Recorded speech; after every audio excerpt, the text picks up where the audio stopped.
সবাই রেডি তো? দেখো, আমরা আরও একটি ক্লাসে যুক্ত হব।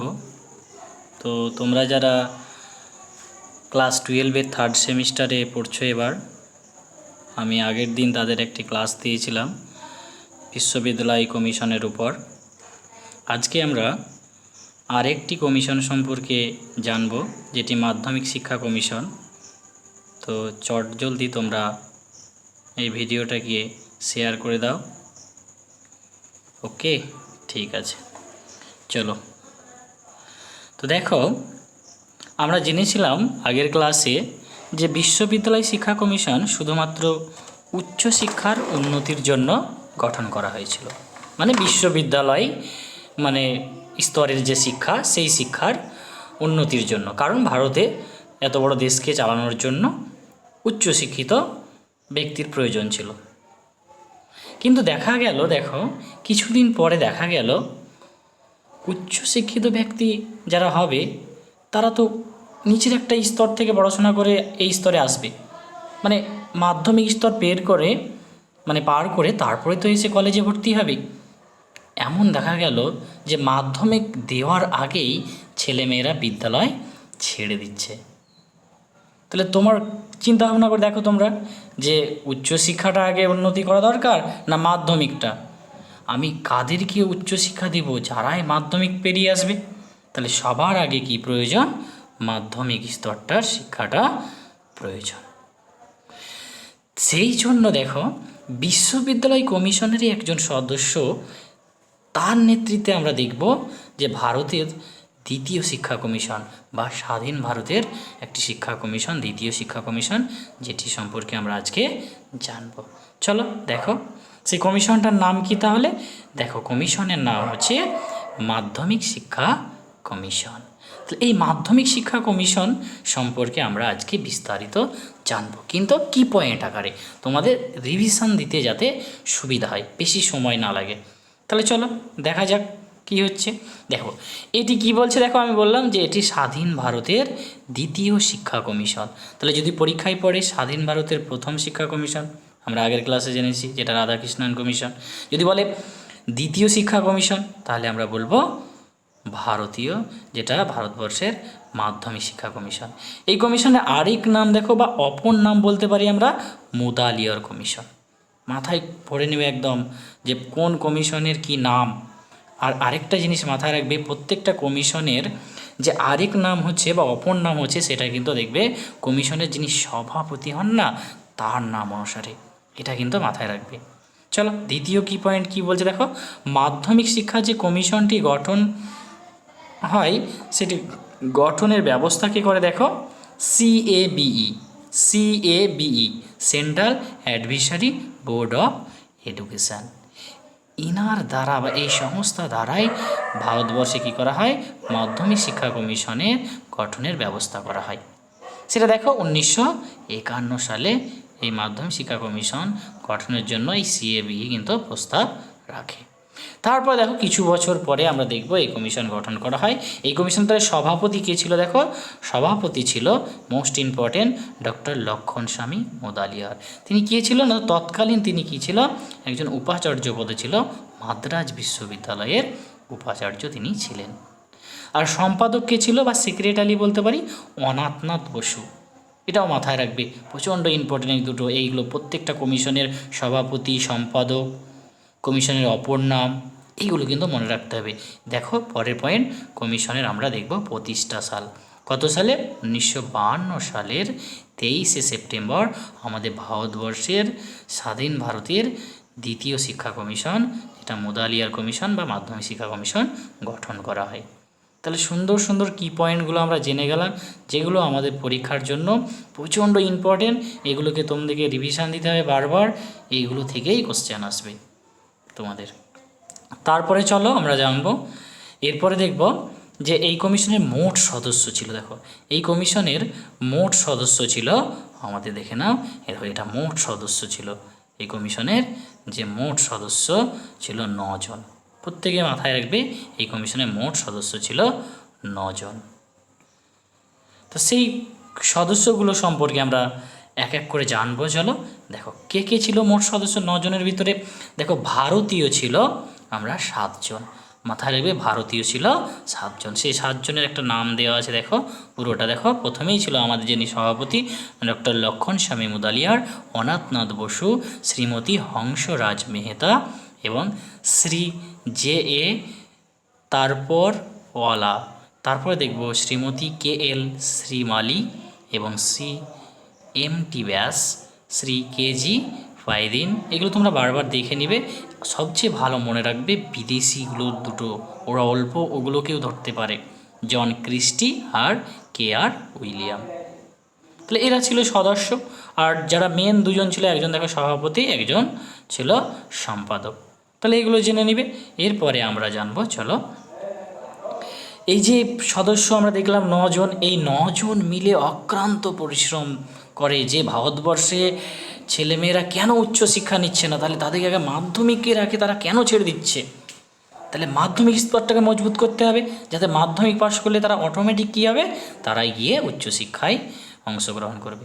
তার জন্য দেখো অক্লান্ত পরিশ্রম করে কি করতে হবে, বিদ্যালয় গঠন করতে হবে না, কি করতে হবে, গ্রামে গ্রামে গিয়ে সার্ভে করে ভারতবর্ষের মানুষের অবস্থা কেন, তারা শিক্ষার থেকে বিমুখ, তারা মাধ্যমিক শিক্ষা কেন তাদের ছেলে মেয়েদেরকে দিচ্ছে না, সেগুলো তদন্ত করে একটা রিপোর্ট, ইংলিশে বলতে পারি রিপোর্ট, বাংলায় বলবো প্রতিবেদন, সেটিকে পেশ করে সরকারের কাছে। দেখো 1953 সালের কত 29শে আগস্ট এটি তারা পেশ করে এই 9 জন মিলে। তারপর দেখো এই প্রতিবেদনের পৃষ্ঠার সংখ্যা প্রচণ্ড ইম্পর্টেন্ট। পৃষ্ঠার সংখ্যা দেখো 311টি ছিল পৃষ্ঠার সংখ্যা, এবং প্রতিবেদন দেখো অধ্যায় ছিল 16টি। 16টি অধ্যায়ে বিভক্ত ছিল এই প্রতিবেদনটি। আমরা এরপরে দেখব, দেখো তারপরে আছে স্বাধীন ভারতের সর্বপ্রথম মাধ্যমিক শিক্ষার উন্নয়নের যে কমিটি, মানে মাধ্যমিক শিক্ষা কমিশন গঠন হওয়ার আগেও মাধ্যমিক শিক্ষা যাতে উন্নয়ন করা যায় তার জন্য একটা কমিটি গঠন হয়েছিল। কেন বলো তো? কারণ দেখছি যে তা উচ্চশিক্ষা দিবে, পাবে কারা, যারা মাধ্যমিক পেরিয়ে আসবে, বারবার বলছি। তার জন্য একটা কমিটি গঠন হয়েছিল। সেই কমিটিটার নাম প্রচণ্ড ইম্পর্টেন্ট, একদম গুরুত্ব সহকারে মাথায় রাখবে, তারাচাঁদ কমিটি। 1948 থেকে 49-এর মধ্যে এই কমিটি গঠন করা হয়েছিল। এটি হচ্ছে স্বাধীন ভারতের সর্বপ্রথম মাধ্যমিক শিক্ষার উন্নয়নের জন্য একটি কমিটি, যার নাম হচ্ছে তারাচাঁদ কমিটি। তারাচাঁদ একজন ব্যক্তির নাম ছিল, সেই ব্যক্তি নাম অনুসারেই তাকে হেড করে এই কমিটি গঠন করা হয়। চলো খুব ইম্পর্টেন্ট পয়েন্ট আমরা জানছি এক এক করে। এরপরে দেখব, দেখো এই কমিশনের আমরা দেখব কাঠামো। এই কমিশনের কাঠামো কী ছিল, শিক্ষার যে স্তরগুলো কী ছিল, তাহলে দেখব। দেখো এই কমিশনের স্তর ছিল, দেখো প্রথমেই বলছে যে এই কমিশনের শিক্ষার স্তর ছিল প্রাথমিক একটা, আর একটা ছিল মাধ্যমিক। প্রাথমিক শিক্ষার মধ্যে কী ছিল, দেখো বলছে প্রাথমিক শিক্ষা বা এটাকে বুনিয়াদী শিক্ষাও বলা যায়। তাহলে প্রাথমিক শিক্ষাটার দেখো কী নামে, বুনিয়াদী শিক্ষাও বলা যায়। এটা কত বছরের মধ্যে তারা নেবে, 4 বছর বা 5 বছর, মানে প্রথম শ্রেণী থেকে ধরো ক্লাস 4 পর্যন্ত বা পঞ্চম শ্রেণী পর্যন্ত। দেখো লেখা আছে সুন্দরভাবে, প্রথম শ্রেণী থেকে দেখো চতুর্থ শ্রেণী অথবা পঞ্চম শ্রেণী পর্যন্ত। পঞ্চম শ্রেণী পর্যন্ত হলে 5 বছর হবে, আর চতুর্থ শ্রেণী হলে 4 বছর হবে। তাহলে এটা মাথায় রাখবে। এরপরে দেখব আমাদের দ্বিতীয়, দেখো এরপরে স্তর ছিল আমাদের নিম্ন মাধ্যমিক বা উচ্চ বুনিয়াদী শিক্ষা। প্রাথমিক শিক্ষা বা বুনিয়াদী শিক্ষার পরে দেখো উচ্চ বুনিয়াদীটা কত বছরের ছিল, উচ্চ বুনিয়াদী যাকে নিম্ন মাধ্যমিক বলছে সেটা ছিল 4 বছর বা 3 বছর। মানে আগে যে 4 বছর নিয়েছে এবার সে 4 বছর নেবে, আগে যে 5 বছর পড়েছে 5 পর্যন্ত, এবার সে 6 থেকে 8ম পর্যন্ত পড়াশোনা করবে। এটা ছিল নিম্ন মাধ্যমিক বা বুনিয়াদী শিক্ষা। এরপরে আমাদের খুব ইম্পর্টেন্ট, এটা পরীক্ষায় অনেকবার পড়ে, যে মুদালিয়ার কমিশনের মতে উচ্চ মাধ্যমিক শিক্ষা, এই উচ্চ মাধ্যমিক শিক্ষা এটা মাধ্যমিকেরই একটা পার্ট, উচ্চ মাধ্যমিক একটা নিম্ন মাধ্যমিক একটা উচ্চ মাধ্যমিক। তো নিম্ন মাধ্যমিক কত বছরের ছিল, এটা অনেক ইম্পর্টেন্ট, তোমরা ভালো করে মাথায় রাখবে, এটা প্রচণ্ড ইম্পর্টেন্ট, যে 3 বছরের 3 বছরের ছিল উচ্চ মাধ্যমিক শিক্ষাটা। এটা প্রচণ্ড ইম্পর্টেন্ট। কোন কোন শ্রেণী, নবম থেকে একাদশ, মানে নবম, দশম এবং একাদশ, এই 3টি শ্রেণী মিলে ছিল সেই সময় উচ্চ মাধ্যমিক শিক্ষা। আমাদের এখনকার সঙ্গে মিলবে না কিন্তু, এখন তোমরা একাদশ ও দ্বাদশের যে 4টে সেমিস্টার মিলে আমরা পড়ছি, এটাকে বলছি ক্লাস উচ্চ মাধ্যমিকের স্তর, কিন্তু যখন মুদালিয়ার কমিশন যে সুপারিশ করেছিল সেটা হবে 3 বছরের। ঠিক আছে, তাহলে কাঠামোটা যদি আমরা দেখি, প্রথমে 4 বছর, তারপরে সে 4 বছর যদি শিক্ষা নেয়, তারপরে সে 3 বছর। দেখো একটা সুন্দরভাবে করা আছে। আর যদি প্রথমেই সে ক্লাস 5 পর্যন্ত শিক্ষা নেয় প্রথম শ্রেণী থেকে, তারপরে সে নিবে ষষ্ঠ থেকে অষ্টম, তারপরে সে নিবে নবম, দশম, একাদশ। তাহলে লাস্টে যে শিক্ষাটা নিচ্ছে সেটা 3 বছরের উচ্চ মাধ্যমিক। বিদ্যালয় স্তরের যে শিক্ষার কাঠামো, এটা সুন্দরভাবে এই স্ট্রাকচারটা কিন্তু তোমাদের এমসিকিউ কোশ্চেনে তুলে দিতে পারে, বা তুলে দিতে পারে যে মুদালিয়ার কমিশনের মাধ্যমিক শিক্ষার স্তর। তাহলে এইভাবে বা উচ্চ মাধ্যমিক শিক্ষার স্তর 3 বছরের, এটা প্রচণ্ড ইম্পর্টেন্ট, অনেকবার সালের কোশ্চেন এসছে, দেখে নেবে। এবার আমরা দেখব, দেখো মুদালিয়ার কমিশনের মতে পাঠ্যক্রমের দুটি অংশে বিভক্ত ছিল। একটা ছিল আবশ্যিক বিষয়, দেখো একটা ছিল আবশ্যিক কেন্দ্রিক বিষয়, আর একটা ছিল ঐচ্ছিক। আবশ্যিক মানে একদম নিতেই হবে যে বিষয়গুলো, কম্পালসারি বলা হয় যেগুলো, যেমন ধরো ভাষা, এখানে ধরো 3টি ভাষা থাকবে, একটা আঞ্চলিক ভাষা, একটা হিন্দি ভাষা, একটা ইংরেজি ভাষা। এটা ভাষা ছিল। সমাজবিজ্ঞান, সাধারণ বিজ্ঞান বা গণিত ছিল, আর হস্তশিল্প ছিল। তাহলে এইগুলো আমাদের ছিল, সবাইকেই নিতে হবে এই বিষয়গুলো, সেগুলো হচ্ছে আবশ্যিক। ঐচ্ছিক মানে শিক্ষার্থীদেরকে নিজের ইচ্ছে মতো। মুদালিয়ার কমিশনে এই ঐচ্ছিক বিষয়কেই বলা হয় সপ্তপ্রবাহ। এটা আমি লিখতে ভুলে গেছি, তোমরা মাথায় রাখবে। এই ঐচ্ছিক বিষয়ের পাঠ্যক্রমকেই মুদালিয়ার কমিশনে বলা হয় সপ্তপ্রবাহ। কেন? দেখো এখানে 7টি প্রবাহে ভাগ করা হয়েছে। ঐচ্ছিক বিষয়গুলোকে কটি প্রবাহে ভাগ করা হয়েছে? 7টি, তাই একে সপ্তপ্রবাহ বলা হয়। এই কোশ্চেনটা অনেকবার পরে, সপ্তপ্রবাহর কথা কোন কমিশনে উল্লেখ আছে। ঠিক আছে, তো দেখো শিক্ষার্থীরা যে কোনো একটি প্রবাহ নির্বাচন করতে পারবে ওই 7টির মধ্যে, 7টি প্রবাহের মধ্যে, এবং তা থেকে ওই যে কোনো একটি প্রবাহ সে বেছে নিল, এবং ওই প্রবাহ অনেকগুলি বিষয় থাকবে, তার মধ্যে তিনি 3টি বিষয় সে বেছে নেবে। এটুকু কিন্তু মাথায় রাখবে। তাহলে একটি প্রবাহ বেছে নিতে পারবে 7টির মধ্যে, শিক্ষার্থী যে কোনো একটি প্রবাহ বেছে নিতে পারবে, দেখো, এবং ওই একটি প্রবাহের মধ্যে অনেকগুলো বিষয় থাকবে, সেগুলো থেকে সে যে কোনো 3টে বেছে নিতে পারবে। আর ওই ঐচ্ছিক বিষয়টা শুরু হচ্ছে দেখো কোন ক্লাস থেকে, যেটা আমরা বলতে পারি সেটা হচ্ছে নবম থেকে। তাহলে সপ্তপ্রবাহটা শুরু হচ্ছে, পাঠ্যক্রমটা নবম শ্রেণী থেকে শুরু হচ্ছে। এরপরে দেখো সপ্তপ্রবাহটা বিস্তারিত একটু আলোচনা করা আছে, তোমরা দেখে নিবে কি কি সপ্তপ্রবাহের মধ্যে রয়েছে, একটু দেখে নিবে। সপ্তপ্রবাহের মধ্যে রয়েছে, দেখো প্রথমে আছে মানবিক বিজ্ঞান। এর আন্ডারে বললাম না যে 7টি প্রবাহ রয়েছে, 7টি প্রবাহের মধ্যে আমরা যে কোনো একটা প্রবাহ শিক্ষার্থীরা বেছে নিতে পারবে। এবারে সেই প্রবাহ থেকে যে কোনো সে 3টে বিষয় বেছে নিতে হবে। ধরো সে মানবিক বিজ্ঞান বেছে নিল, তাহলে এখানে অনেকগুলো বিষয় আছে, দেখো প্রাচীন ভাষা, ইতিহাস, ভূগোল, অর্থনীতি, পৌরবিজ্ঞান, মনোবিজ্ঞান, তর্কশাস্ত্র, গণিত, সঙ্গীত, গৃহস্থ বিজ্ঞান। এগুলো তোমরা পড়ে নিবে। এই বিষয়গুলো আছে, তোমরা 7টা আগে বিষয়ের নামগুলো, 7টি প্রবাহের নাম আগে সবার আগে মুখস্থ করে নেবে।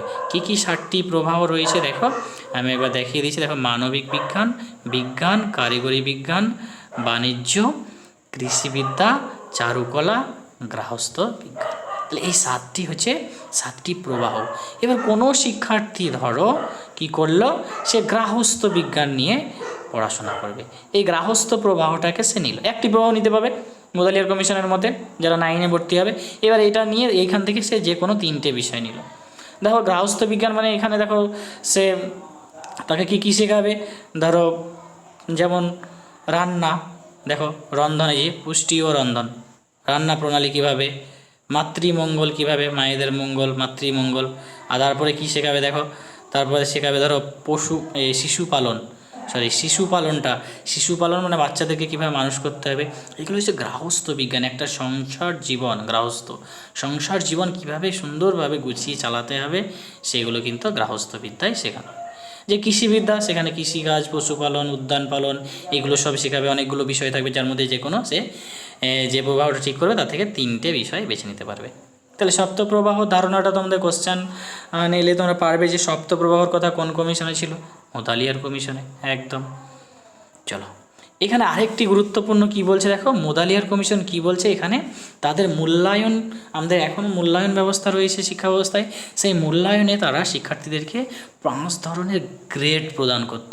5 ধরনের গ্রেড প্রথা এখনও দেওয়া হয়, দেখবা ABC ভালো করলে গ্রেড দেওয়া হয়, সেরকম সেই মুদালিয়ার কমিশনই প্রথম শিক্ষা ব্যবস্থায় গ্রেড প্রথার ব্যবহার করেছিল বা করার কথা বলেছিল।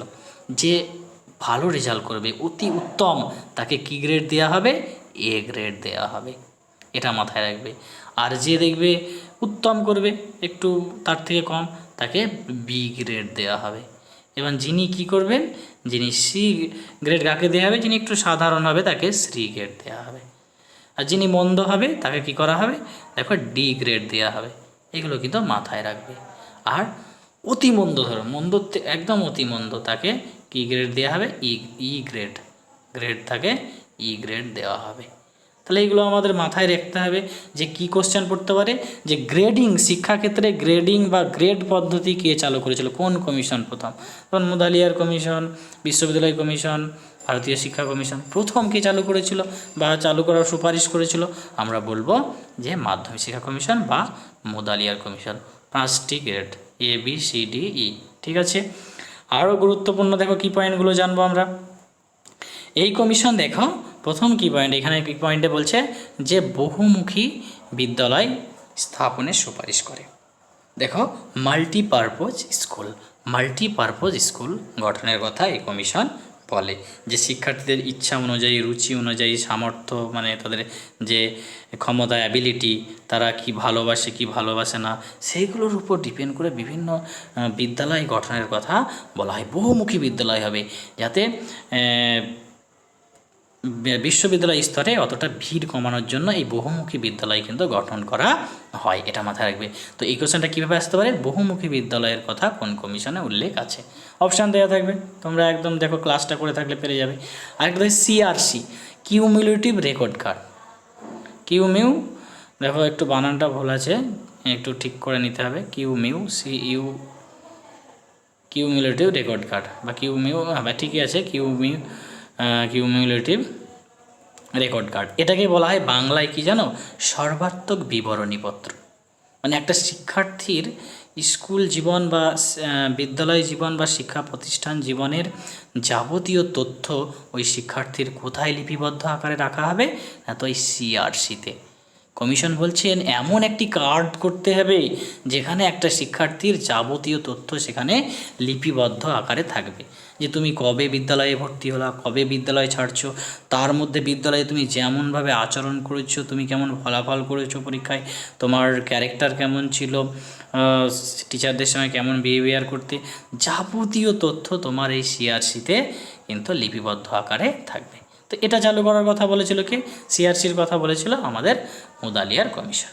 দেখো মাধ্যমিক বিদ্যালয়ে যে শিক্ষার্থী হবে, মুদালিয়ার কমিশন মাধ্যমিক বিদ্যালয়ে শিক্ষার্থীর সংখ্যা কত হবে? বলছে 750 জনের বেশি হবে না, এর মধ্যেই থাকবে, এটা মুদালিয়ার কমিশন বলছে। তারপরে বলছে শিক্ষক ও শিক্ষার্থীর যে অনুপাত, একটা শ্রেণীকক্ষে শিক্ষক এবং শিক্ষার্থীর অনুপাত থাকবে একজন শিক্ষক পিছু কতজন বিদ্যালয়ে? বলছে 40 জনের পিছু একজন করে শিক্ষক থাকবে, এটা মুদালিয়ার কমিশন বলল। 40 জন শিক্ষকের উপর একজন রেশিও অনুপাতে শিক্ষক থাকবে।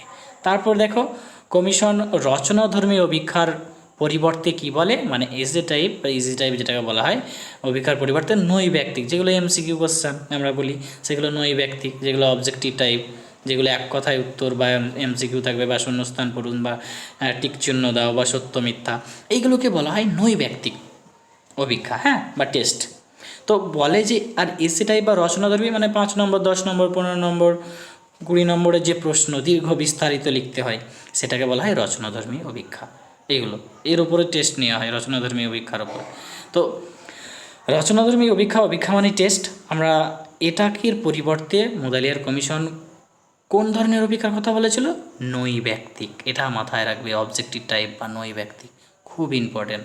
তারপরে দেখো আমি একদম মোস্ট ইম্পর্টেন্ট কি পয়েন্টগুলোকে তুলে এনেছি, পেয়েছি তোমাদের সামনে। দেখো শিক্ষকদের অবসর, আগের আমরা এতেও দেখেছিলাম 60 বছর, এখানেও 60 বছর, তাহলে এটা মনেই থাকবে। তারপর দেখো মাধ্যমিক বিদ্যালয়ের কাজের দিন, এটা বলছে বছরে, কিন্তু এটা মাথায় রাখবে, বছরে 200 দিন, 365 দিনের জন্য মানে মিনিমাম 200 দিন ক্লাস করাতেই হবে মাধ্যমিক বিদ্যালয়গুলো, তো এটা মাথায় রাখবে। তারপরে চলো আমরা এখান থেকেই আমাদের শেষ। দেখো তো আমরা কি জানলাম একবার চটজলদি। তো আমরা আজকে দ্বিতীয় ক্লাস আমাদের কমিশনের, যেটা স্বাধীন ভারতের দ্বিতীয় শিক্ষা কমিশন, সেটা সম্পর্কে আমরা জানছি, যেটা মুদালিয়ার কমিশন, এটা 1952 সালে গঠিত হয় এবং 1953 সালে সরকারের কাছে তার প্রতিবেদনটা পেশ করে। তো এটার সভাপতি কে ছিল? ডক্টর লক্ষণ স্বামী মুদালিয়ার। কে ছিল এবারও? তো এ কিন্তু আমাদের মাদ্রাজ বিশ্ববিদ্যালয়ের একজন উপাচার্য ছিল। ইনি কিন্তু বিশ্ববিদ্যালয় কমিশনেরও সদস্য ছিল। তিনি কি চিন্তা ভাবনা করলো? বিশ্ববিদ্যালয় কমিশন যে মানুষের মনে স্বপ্ন দেখিয়েছিল, কিন্তু সেই স্বপ্ন পূরণ করতে পারেনি। কারণ তারা উচ্চশিক্ষা কাদেরকে দিবে? যারা মাধ্যমিক পেরিয়ে আসবে, কিন্তু তারা সেই স্টুডেন্টই পাচ্ছিল না। তাই দেখলো লক্ষণ স্বামী মুদালিয়ারকে তাকে দায়িত্ব দেওয়া হলো, তার সঙ্গে আরও 8জন, টোটাল 9জন সদস্য মিলে তারা মাধ্যমিক শিক্ষা কমিশনের কাজ চালিয়ে গেল। তো আমরা দেখো মাধ্যমিক শিক্ষা কমিশনের গঠনের ব্যবস্থা প্রথম যদি কে করেছিল, কোন নিয়ে? সিএবি, সেন্ট্রাল অ্যাডমিনিস্ট্রেশন, এগুলো পুরো নামগুলোও কিন্তু পড়ে। তারপর সভাপতির নাম দেখলাম, সম্পাদকের নাম দেখলাম, প্রতিষ্ঠা সাল দেখলাম, মোট সদস্য আমরা বিস্তারিত জানলাম, এবং প্রতিবেদন কত সালে পেশ করা হয় সেটাও দেখলাম। সালগুলো কিন্তু মাথায় রাখবে, এগুলো তুলে দিবে, কত সালে প্রতিষ্ঠা করা হয়, কত সালে প্রতিবেদন বা রিপোর্ট পেশ করা হয়। তারপরে প্রতিবেদনের পৃষ্ঠা সংখ্যা, প্রতিবেদনের অধ্যায়, 16টি অধ্যায় বিভক্ত ছিল। তারপরে আমরা দেখলাম যে স্বাধীন ভারতে প্রথম এই মাধ্যমিক স্তরের শিক্ষার উন্নতির জন্য কোন কমিটি গঠন করা হয়েছিল, সেটা তারাচাঁদ কমিটি। তাহলে আমরা এইভাবে দেখো শিক্ষার কাঠামোটা জেনে গেছিলাম। কাঠামোটা মধ্যে বললাম কি ইম্পর্টেন্ট, যে উচ্চ মাধ্যমিক শিক্ষার স্তর কত বছরের এবং কোন শ্রেণী থেকে কোন শ্রেণী? 3 বছর, একাদশ, দ্বাদশ, নবম, দশম, একাদশ এটা। আর এই যে 4+4+3 বা 5+3+3, টোটাল 11 বছর। এবং পাঠ্যক্রমে 2টো পাঠ আবশ্যিক কেন্দ্রীয় বিষয়, যেগুলোকে নিতেই হবে ছেলে মেয়েদেরকে বা শিক্ষার্থীদেরকে। একটা ঐচ্ছিক, মানে তারা 7টি বিষয় তাদের সামনে তুলে দেওয়া হবে, বলবে তুমি একটা প্রবাহ বেছে নাও। 7টি প্রবাহের মধ্যে একটি প্রবাহ বেছে নাও, যাকে ওই 7টি প্রবাহকে একসঙ্গে কি বলা হয়? সপ্ত প্রবাহ। ওই একটি প্রবাহের মধ্যে থেকে আবার সে 3টে বিষয় বেছে নিতে পারবে। এটাই ছিল সপ্ত প্রবাহটা তুলে দিয়েছি দেখো। তারপরে এখানে গ্রেডিং প্রথার কথা বলেছে এই কমিশন। তারপর দেখো বহুমুখী বিদ্যালয়ের কথা বলেছেন, সিআরসির কথা বলেছেন, কিউমুলেটিভ রেকর্ড কার্ড, শিক্ষার্থী কতজন থাকবে একটা মাধ্যমিক বিদ্যালয়ে, এবং শিক্ষক শিক্ষার্থীর রেশিও কী হবে। এখানে রচনাধর্মী অভিক্ষার মানে বড় প্রশ্নের পরিবর্তে এমসিকিউ শর্ট প্রশ্ন, যাকে নৈর্ব্যক্তিক অভিক্ষা বলা হয়, নৈর্ব্যক্তিক, সেটা গঠনের সুপারিশ করা হয়। শিক্ষকদের অবসরের বয়স আমরা কমান, এবং এই মাধ্যমিক বিদ্যালয়গুলি কত বছরে কতদিন চলবে, মানে ক্লাস নিতেই হবে, সেটা হচ্ছে 200 দিন। ঠিক আছে, খুব ইম্পর্টেন্ট। বারবার ভিডিওগুলোকে দেখবে এবং বন্ধুদেরকে শেয়ার করে দিবে, বান্ধবীদেরকে, তোমাদের আশেপাশে যতজন পরিচিত আছে সবকে শেয়ার করে দিবে, সবার উপকার হবে। এবং তোমরা চ্যানেলটিকে সাবস্ক্রাইব করে দিবে, বন্ধুদেরকে দিয়েও সাবস্ক্রাইব করিয়ে নেবে, কারণ তারাও তাহলে ক্লাসগুলো পেয়ে যাবে, এবং লাইক করে দিবে ভালো লাগলে। Thank you.